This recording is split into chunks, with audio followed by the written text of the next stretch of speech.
नमस्कार। बहुत स्वागत है आप सभी दर्शकों का कुंभ राशि के लिए सूर्य राशि परिवर्तन के इस वीडियो में। उच्च के वर्गोत्तम सूर्य, जी हाँ, ग्रहों के राजाधिराज भगवान भुवन भास्कर सूर्यदेव 14 अप्रैल को अपनी उच्च की राशि में गोचर कर चुके हैं, मेष राशि में, और 14 मई तक अपनी उच्च की राशि में ही गोचर करेंगे। वर्ष में एक बार ही ये अवसर आता है जब गोचर में सूर्यदेव अपनी उच्च की राशि में होते हैं। इस बार के गोचर की खास बात यह है कि सूर्य उच्च के तो हैं ही, वर्गोत्तम भी हैं, यानी D9 में भी अपनी उच्च की राशि में गोचर कर रहे हैं। तो इस तरह सूर्य के पास अपना फल प्रदान करने की पूरी क्षमता भी है। दूसरी महत्वपूर्ण बात यह है कि सूर्य के इस गोचर के दौरान मंगल का नीच भंग होगा और मंगल नीच भंग राजयोग बनाएंगे। सूर्य के उच्च की राशि में गोचर का और मंगल के नीच भंग राजयोग का कुंभ राशि के जातकों के जीवन पर क्या प्रभाव पड़ेगा, इसी का विश्लेषण करेंगे इस वीडियो में। ये विश्लेषण आपकी चंद्र राशि के आधार पर किया जा रहा है और वीडियो के अंत में मैं आपको सूर्यदेव के उपाय भी बताऊंगा। देखिए, 14 अप्रैल की गोचर कुंडली के माध्यम से मैं आपको सूर्य की स्थिति दर्शाता हूँ। सूर्य के सामने 1 लिखा हुआ है, सप्तम भाव में सूर्य हैं और 1 का मतलब मेष राशि, तो सूर्य मेष राशि में है। अब यहाँ देखिए 2 निशान बने हुए हैं, ये तीर का निशान अपवर्ड, यानी सूर्य उच्च के हैं, और सूर्य के ऊपर दूसरा निशान ये बना हुआ है स्क्वायर का, ये निशान है वर्गोत्तम का, यानी सूर्य वर्गोत्तम स्थिति में है। लग्न कुंडली में भी उच्च के हैं और नवमांश कुंडली में भी उच्च के हैं। मैं आपको नवमांश कुंडली भी दिखा देता हूँ। देखिए, नवमांश कुंडली में सूर्य तीसरे भाव में है और यहाँ पर 1 लिखा हुआ है, तो यहाँ भी सूर्य जो हैं वो उच्च के हैं। तो इस तरह से इस गोचर काल में 14 अप्रैल से 14 मई के बीच सूर्य वर्गोत्तम हैं और उच्च की राशि में हैं। लग्न कुंडली में भी उच्च के हैं, मेष राशि में हैं, और नवमांश कुंडली में भी उच्च के हैं, मेष राशि में हैं। तो सूर्य वर्गोत्तम भी हैं और उच्च के भी हैं। तो ये है कुंभ राशि के जातकों की कुंडली। सूर्यदेव का गोचर कुंडली के पराक्रम भाव में है, अपनी उच्च की राशि मेष राशि में। जैसा मैंने भी आपको बताया कि सूर्य उच्च की राशि में तो हैं ही, सूर्य वर्गोत्तम भी हैं। यहाँ पर गोचर करते हुए सूर्य की दृष्टि भाग्य के भाव पर पड़ रही है और सूर्य सप्तम भाव के स्वामी होकर के पराक्रम के भाव में गोचर कर रहे हैं। सूर्य का ये गोचर बेहद महत्वपूर्ण है क्योंकि सूर्य 14 अप्रैल से बंधन मुक्त हो गए। अभी तक सूर्यदेव शनि और राहु के साथ मीन राशि में गोचर कर रहे थे। अब देखिए, राहु के साथ ग्रहण दोष, शनि के साथ शत्रुवत संबंध, तो शत्रु के साथ गोचर करते हुए शत्रुओं से घिरे हुए सूर्य बेहद पीड़ित महसूस कर रहे थे और इस वजह से जो फल सूर्य को देना चाहिए था वो फल देने में बिल्कुल भी सक्षम नहीं थे। अब यहाँ पर गोचर कर रहे थे धन भाव में, तो धन भाव को प्रकाशित करना चाहिए था, आपकी इनकम को बढ़ाना चाहिए था, धन का संचय होना चाहिए था, पैतृक संपत्ति का लाभ मिलना चाहिए था, लेकिन ऐसा कुछ भी नहीं हो पाया। अब सूर्य शनि राहु से मुक्त होकर के अपनी उच्च की राशि में आ चुके हैं। सूर्य आत्मा के कारक हैं। आपको ऐसा लगेगा कि जैसे आपकी आत्मा एक बंधन से मुक्त हो गई हो, आपके सिर से एक बड़ा बोझ उतर गया हो। देखिए, ग्रहों के राजाधिराज पीड़ित थे और आपके जीवन में शनि की 7.5 का दूसरा चरण गतिमान था। अब शनि भी हट चुके हैं, दूसरा चरण समाप्त हो चुका है, तीसरे चरण की शुरुआत हुई है 29 मार्च से और सूर्य जो है 14 अप्रैल से अपनी उच्च की राशि में वर्गोत्तम होकर के गोचर कर रहे हैं। तीसरा भाव पराक्रम पुरुषार्थ का होता है। आपके आत्मविश्वास में वृद्धि करेंगे, आत्मबल में वृद्धि करेंगे, आपके अंदर एक नई ऊर्जा का संचार करेंगे, आपकी नेतृत्व क्षमता में वृद्धि करेंगे। सूर्य ग्रहों के राजा होते हैं और सूर्य के कारण ही सभी ग्रहों को बल मिलता है।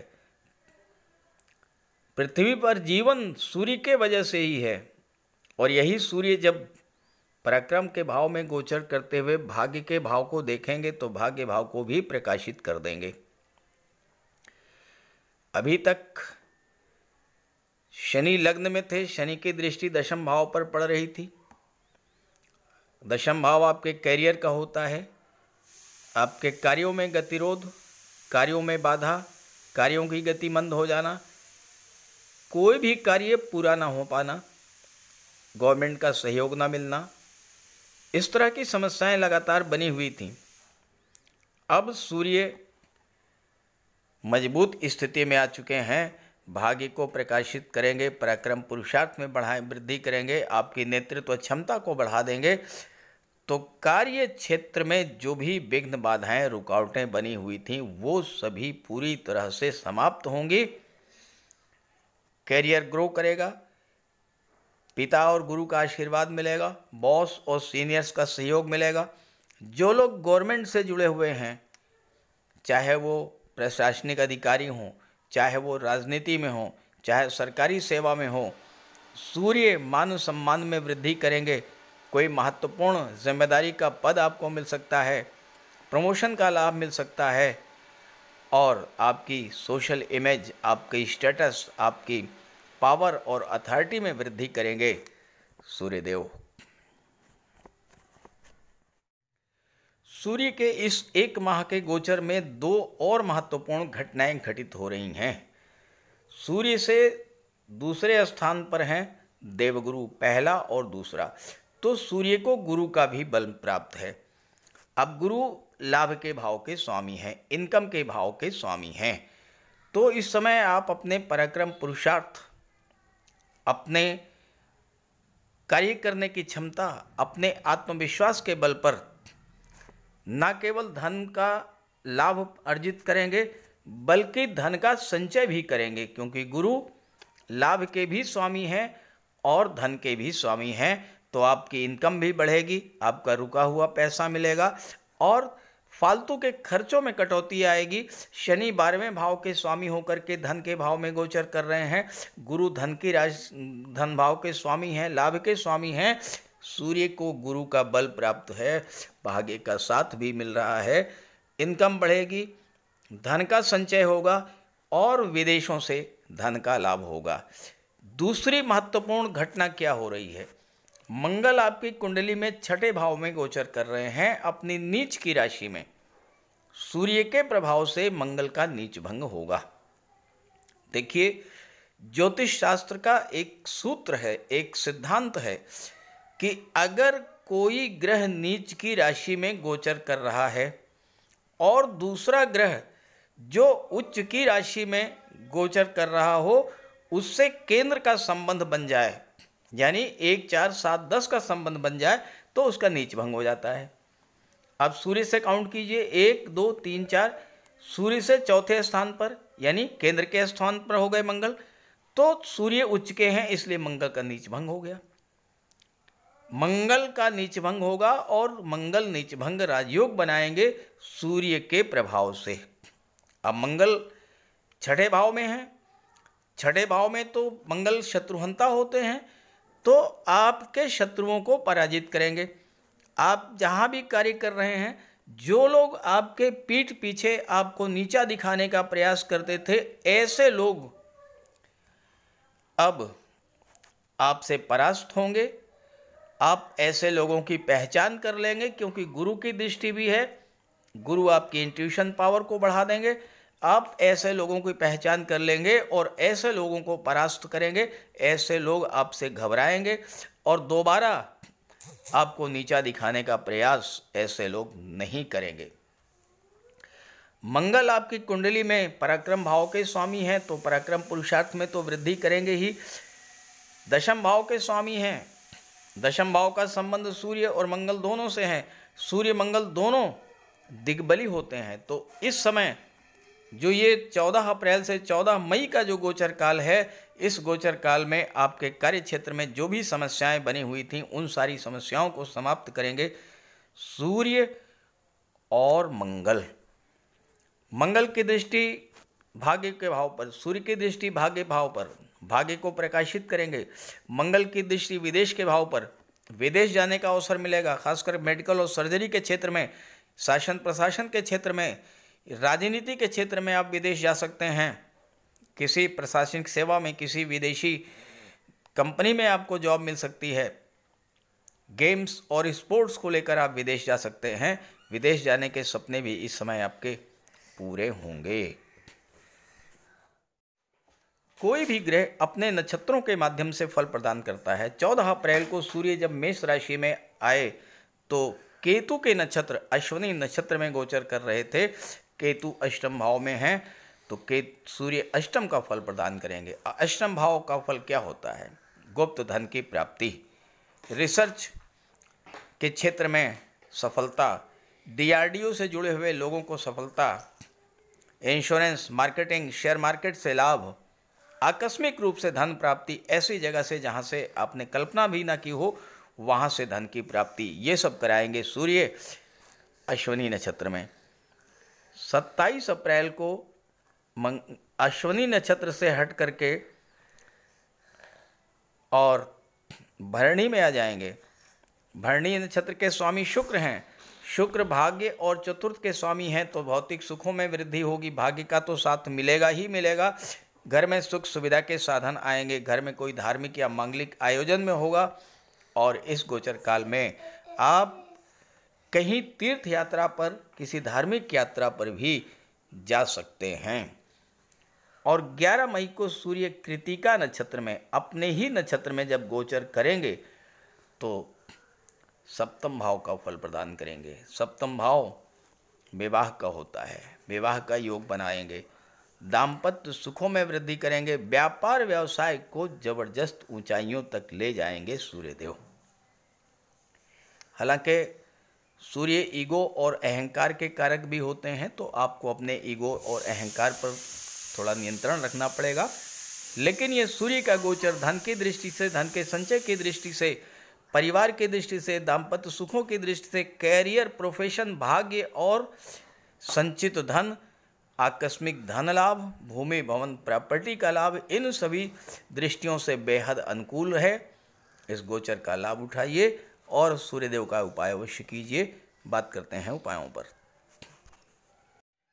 सूर्यदेव को प्रसन्न करने का सबसे बड़ा उपाय है प्रातःकाल सूर्योदय से 1 घंटे के भीतर स्नान ध्यान से निवृत्त होकर के एक तांबे के जल में, तांबे के लोटे में जल, गंगा जल, अक्षत, रोली, लाल चंदन और लाल पुष्प, ये मिला करके सूर्यदेव को जल अर्पित कीजिए।